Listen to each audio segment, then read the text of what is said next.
Alright, this is garden video number 2. These are my cannas. So cannas are beautiful and edible. Look at that beauty there. And the root is a tuber, and it's akin to a potato. When you eat it and you cook it, and it's kind of not that flavorful, and it'll just soak up whatever you put it with. So this is my white sage. It's absolutely gorgeous. There's nothing like your own homegrown white sage. It is completely different than the stuff that you buy at the store. It's a beautiful seed pod that I'm going to get tons of seeds of. I want to have a huge patch of white sage. It'll be so exciting. And so this is Tiger Eye Sumac. It has this beautiful two-tone pink-green thing that it does. Well, that's why the Tiger Eye name. And these were actually volunteers. The parent is over there, hanging out in the shade. And here's Mullen. And these are the cute little flowers here. So the flowers are good earache medicine. You can put them in oil with powdered garlic. And it's really good for earaches, and the herb itself is amazing for your lungs. You can even smoke it, which seems counterproductive, but it's not. It's incredible. I make medicine out of it all the time. So this is lemon balm. Smells incredible and is so highly antiviral that it actually helps fight the herpes viruses. It's very powerful stuff. And then these are these little stripy zucchinis, and I don't know what they're called. I got them in like a multi-pack last year and saved the seeds. But I highly recommend them if you don't have a lot of garden space. I thought they were going to take this whole area over, and they didn't. And so they're really, really space saving. This is Jerusalem artichoke. So the roots are edible, and they get like a sunflower-like flower at the top here. And these are doing incredible here. They're in pretty crappy soil. And but they're also known as fartichokes because they have inulin in them that will give you gas if you don't cook it a lot. Really, really cook it on high for a while, else you will regret it. So this is my precious calendula. This is what I make all of my salves and tinctures out of, and it's highly anti-inflammatory and antibacterial and antimicrobial and antifungal. It's good for eczema and arthritis and bug bites and sunburn and all kinds of everything. And this is Liatris, also known as gay feather, and this is milkweed, and this is Queen Anne's lace, which is the original wild carrot. This is what it was developed from, our carrot today. So this is yarrow, and this is dying back here, but it's amazing. This is an ingredient to my Let It Go potion that is for meltdowns. It's almost has a narcotic-like effect. It's very tranquilizing. It's really incredible medicine. And then my datura. They are doing so good because it's like a desert up here. So any desert plants are just very happy here. Oh, they're just gorgeous. Now, datura is extremely poisonous. If you eat the leaves or the flowers, especially the seeds, they have scopolamine and some other stuff in them that will make you hallucinate until you die. It's very horrible. It's not for fun recreational use, but it can be used in the witch's flying ointment, and you can utilize it medicinally, but it's extremely dangerous and not recommended. Just enjoy its beauty. And so these are all my ground cherries. It's a huge patch here. There's like 70 ground cherries in here. And so I don't know. I never knew what ground cherries were, so I'm gonna come up. Oh, it's all shadowed. Come up close here. Wait, can I get in here? And so they're in these little husks, and like a tomatillo, and they are in the tomato family. They are nightshade, but they're like a sweet little, kind of like a tomato, but they're sweet. These ones are pineapple ground cherries, and so I'm pretty excited. They're just almost ready to start doing something. That's gonna be spectacular. And then this is our raised beds that we're working on, trying to get some soil in there. And this is the solar dehydrator that Dave gave us. And I'm drying figs and chives. And it smells so good in there. And then this is my compost, and there's a bunch of stuff growing out of it. And then there's a whole bunch of stuff over here, but we're just gonna ignore that because I'm trying to make this not so long. And so there's my wild grapes there. This is Vitex. This is amazing for women's hormonal issues, and it actually used to be called monk's pepper because it is very it lowers the male libido. And so I guess the monks used to use it. And the seeds are like peppercorns. So they look like peppercorns. So I guess that's where they get the pepper from. And and then I got a bunch of sage and different stuff. And so kind of all this stuff here, there's sage and rosemary and hyssop and thyme.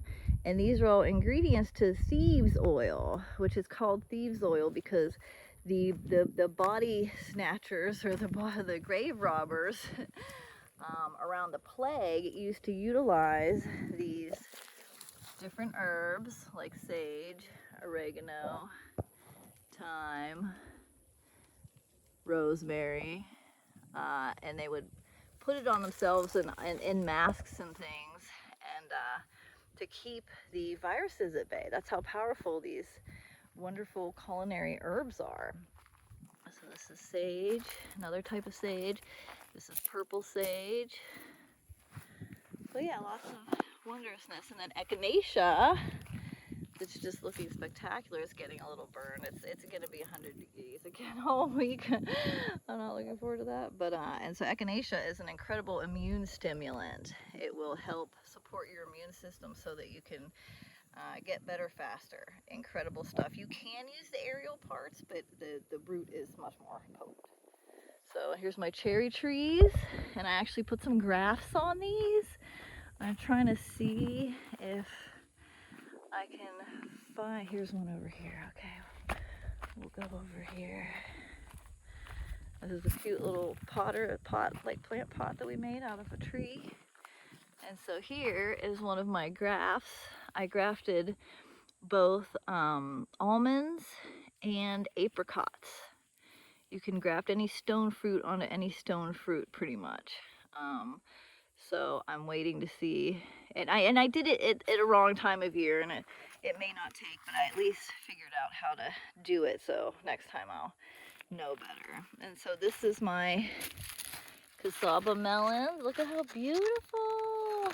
That one's like really big. I think it's ready, probably. And then I got tons of pickling cucumbers here. This is all pickling cucumbers. Everything's a little wilty because it's the heat of the day right now.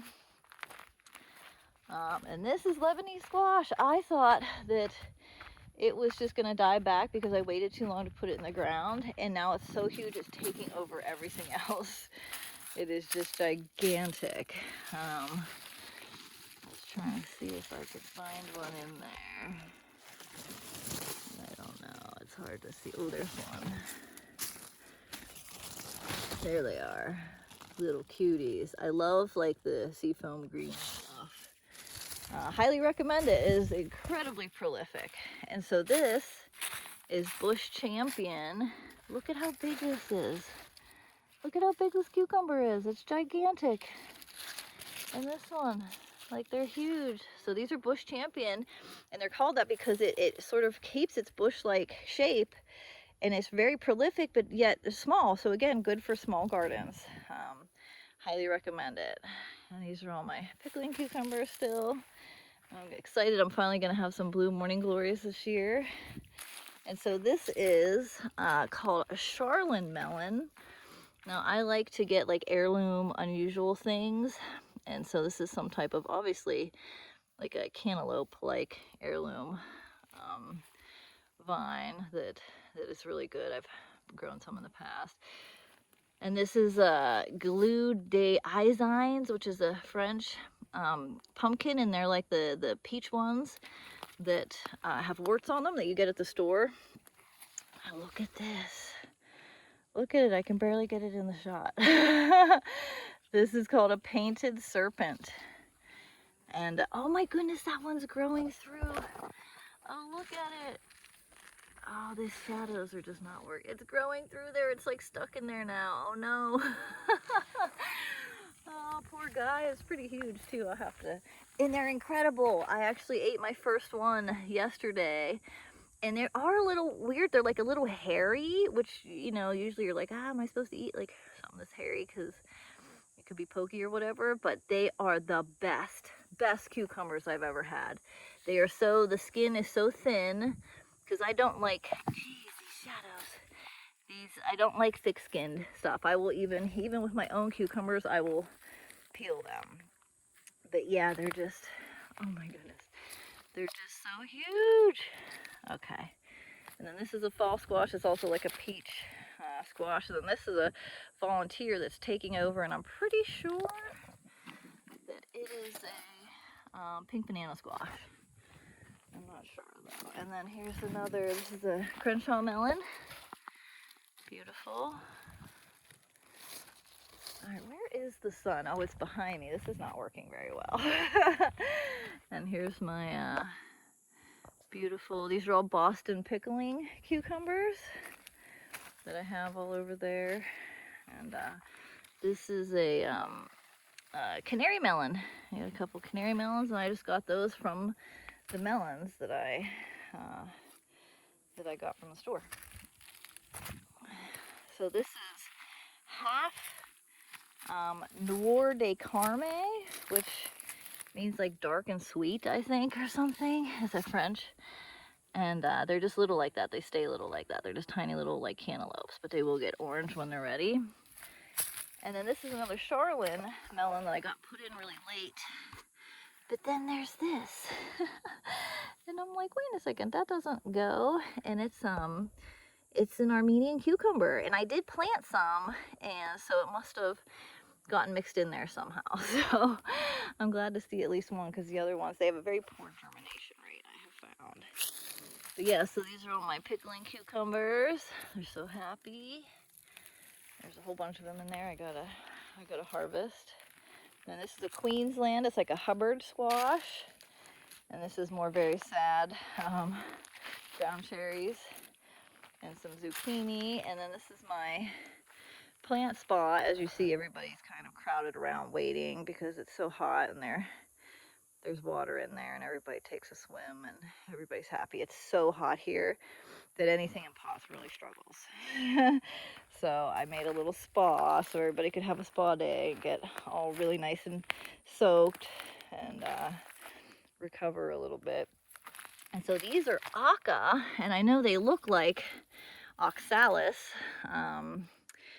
but it's a South American. The deer ate this back, so it's really sad. And there was some in there, and they ate that completely.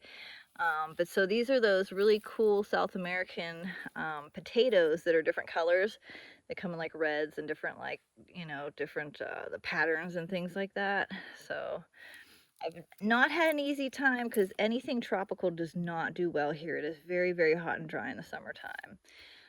But they're doing okay. They're kind of doing okay. And I'm kind of moving them around in a pot because I want to make sure when I put them somewhere permanently that they're happy there. And this is beautiful bee balm. I actually had Eric ship this to me from Pittsburgh. It's not the color that I wanted though. I don't know what happened there. And this is my little space here, my little she shed. Here's my belladonna, another, you know, very poisonous plant. I make a flower essence out of it, and it's extremely amazing. It's very good for angry looping and embodiment.